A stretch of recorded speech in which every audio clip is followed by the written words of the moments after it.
මම ලලිත් බාලසූරිය ශ්‍රී ලංකා ගණක අධිකාරී සේවා සංගමයේ නියෝජනය කරමින් තමයි අද මාධ්‍ය සාකච්ඡාවට සම්බන්ධ වෙන්නේ. අපේ විධායක සේවා රාජ්‍ය විධායක සේවා නිලධාරීන්ගේ ඒකාබද්ධ එකමුතුවේ සභාපතිතුමා ඇතුළු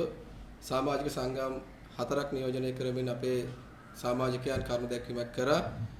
ශ්‍රේෂ්ඨාධිකරණයේ මූලික අයිතිවාසිකම් නඩුවක් සම්බන්ධයෙන් අපේ සහෝදර සංගම් නියෝජනය කරමින් ඉදිරිපත් කරපු නඩුවක් සම්බන්ධයෙන් ඕ නඩු තීන්දුවට අදාළව මේ වන විට රජය විසින් නැත්නම් වගකිය යුතු වග උත්තරකරුවන් විදිහට පෙනී සිටපු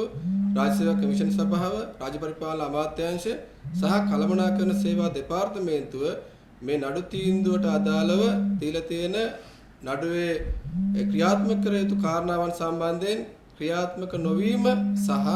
අනිකුත් සේවාවන්ට නැත්නම් මේ අපිත් එක්ක එකතු වෙලා ඉන්න දීපයක් සේවාවන් සහ අනිකුත් විධායක නිලධාරීන්ගේ සේවාවන් 18කට අදාළව ඒ අයිතිවාසිකම ඉටු නොවීමට අදාළ වූ කාරණාව තමයි අද දවසේදී දැනුවත් කිරීමට කටයුතු කරන්නේ. විශේෂයෙන්ම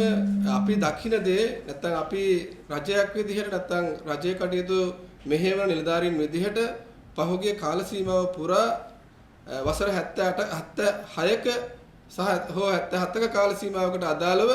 රටේ සංවර්ධනය, ආර්ථික දියුණුව සහ මහජනතාවගේ අවශ්‍යතාවයන් ඉටු වීමට අදාළ වූ කාරණාවන් සම්බන්ධයෙන් සාකච්ඡා කරද්දී අනිකුත් නිලධාරීන් මතක් කරා වගේ අපි තවමත්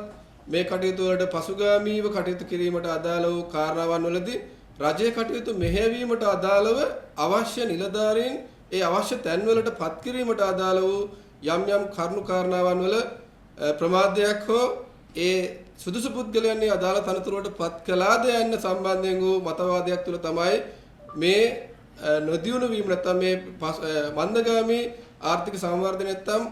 ආර්ථික දියුණුවට අදාළ වූ කාරණාවන් අපි දකින්නේ. ඉතින් මේ නඩු තීන්දුව හරහා රජයට මන පිටුවහලක් සකස් කරලා දීලා තියෙනවා, නීතිමය වපසරියක් සකස් කරලා දීලා තියෙනවා. ඒ තනතුරු වලට අවශ්‍ය කරන පුද්ගලයන්, සුදුසුකම් තියෙන පුද්ගලයන් පත් කරලා රටේ දියුණුවට අවශ්‍ය කරන වැඩපිළිවෙල, රජයේ ආර්ථික වැඩපිළිවෙල, සංවර්ධන වැඩපිළිවෙල ක්‍රියාත්මක කිරීමේ අවශ්‍යතාවය ඉටු කර ගැනීමට අදාළව මඟ පෙන්වීම සකස් කරලා දීලා තියෙනවා. ඒකට රජයේ විදිහට මේ වෙලාවේදී අපේ රජයෙන් බලාපොරොත්තු වෙන දේ තමයි වගඋත්තරකරුවන් විදිහට කටයුතු කරන රාජ්‍ය පරිපාලන අමාත්‍යාංශය, රාජ්‍ය සේවා කමිෂන් සභාව, කළමනාකරණ සේවා දෙපාර්තමේන්තුව විසින් මේ ඉහළ තනතුරු වලට අදාළව නිලධාරීන් පත් කිරීමට අවශ්‍ය කරන සුදුසුකම්, යෝග්‍යතා සහ නිපුණතාවයන් වලට අදාළ ඒ මාර්ගෝපදේශයන් නැත්නම් ඒ වැඩපිළිවෙල සකස් කරලා මේ වසර 2ක කාල සීමාව තුළ කඩිනමින් මේ කටයුත්ත ඉටු කරලා සුදුසු නිලධාරීන් පත් කර ගැනීමට අවශ්‍ය කරන වැඩපිළිවෙල සකස් කර ගැනීම. ඉතින් අපි සේවාවන් විදිහට ශ්‍රී ලංකා ගණක අධිකාරී සේවය වගේම අනිකුත් සියලු සේවාවන් මේ නඩු තීන්දුවේ අදාළ වගන්ති නැත්නම් ඒ නිර්දේශයන් ක්‍රියාත්මක කිරීමට අවශ්‍ය කරන ඒ අවශ්‍යතාවයන් ඉටු කිරීමට ඕන කරන වැඩපිළිවෙල සකස් කරන්න සහයෝගය දෙන්න සෝදානම්. ඒ තනතුරු වලට අවශ්‍ය කරන මේ නිපුණතාවයන්, සුදුසුකම් සහ යෝග්‍යතාවයන් මොනවද කියන එක අඳුන ගැනීම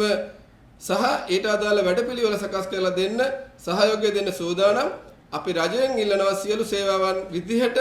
මේ දීලා තියෙන නඩු තීන්දුවේ තියෙන තීරණයන් ක්‍රියාත්මක කරන්න කියන ඉල්ලීම තමයි අපි පැහැදිලිවම සඳහන් කරන්නේ. මේ නඩු තීන්දුවේ තියෙන තීරණයන් ආපස්සට ගන්න නෙමෙයි, මේ තුලින් අපි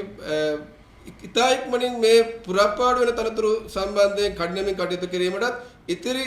තනතුරු සඳහා වසර 2ක කාල සීමාවක් තුළ ඒ අවශ්‍යතාවය ඉටු කිරීමටත් රජයට අපි බල කිරීමක් කරනවා.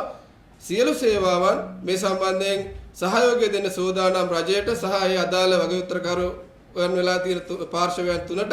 ඉතින් අපි ශ්‍රී ලංකා ගණක අධිකාරී සේවයේ විදිහටත් ඒකාබද්ධ විධායක සේවා නිලධාරී සංගමයේ විදිහටත් නඩු තීන්දුව ක්‍රියාත්මක කිරීම සම්බන්ධයෙන් බලාපොරොත්තුෙන් ඉන්නවා. රජය පැහැදිලිවම මේ සම්බන්ධයෙන් සුබදායි වැඩපිළිවෙලක් ඉදිරි කාල සීමාව තුළ සකස් කරයි කියලා. බොහොම ස්තුතියි.